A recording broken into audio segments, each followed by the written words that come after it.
अब आपका अपना आदित्य हॉस्पिटल सर्कुलर रोड से सन सिटी में शिफ्ट हो चुका है।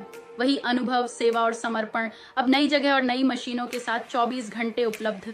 लोकेशन के लिए ये QR कोड स्कैन करें और अधिक जानकारी के लिए संपर्क करें।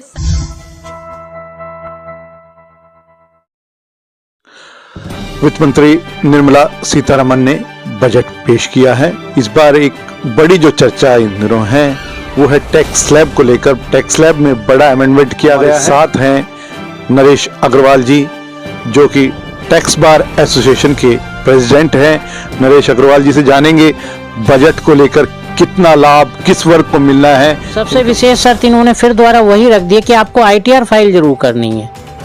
बेसिक जो टैक्स एग्जेम्पशन लिमिट थी वो 2.5 लाख से बढ़ाकर 4 लाख। नई स्लैब्स इंट्रोड्यूस करी 25% की, जो 20 लाख से 24 लाख तक है 25% की।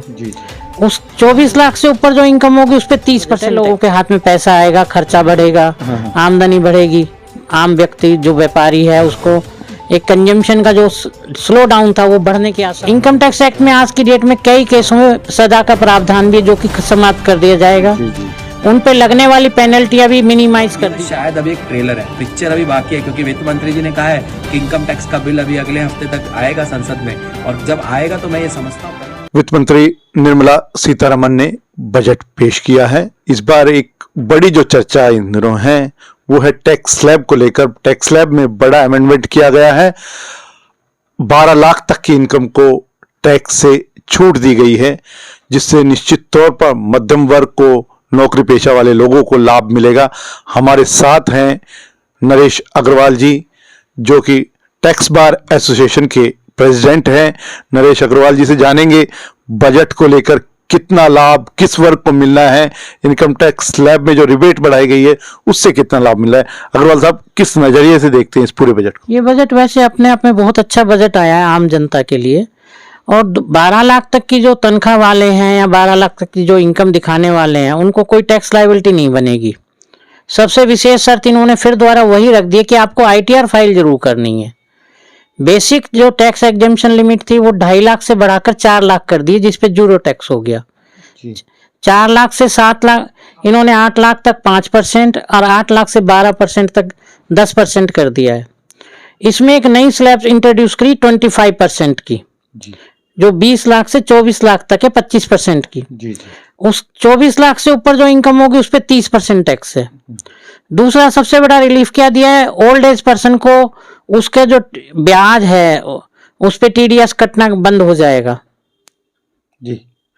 और इसमें इसके अलावा आप ये कर सकते हैं, जो आम व्यक्ति है अपनी सेविंग्स के ऊपर पूरा जोर देते हुए उसको क्लेम करने की बजाय 12% की ये जो 12 लाख की स्लैब आई है, नया रिजीम है, इसी को अडॉप्ट करें जी।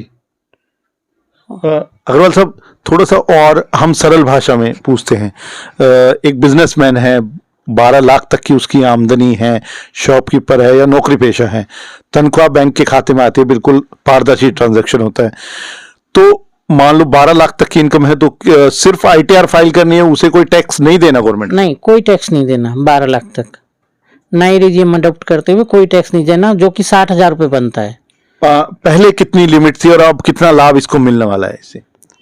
अब इसको पीछे 7 लाख तक की छूट थी, उसके बाद टैक्सेबिलिटी हो जाती थी, तब 25,000 तक की छूट थी टैक्स पेमेंट में, अब ये 60,000 तक की हो गई है।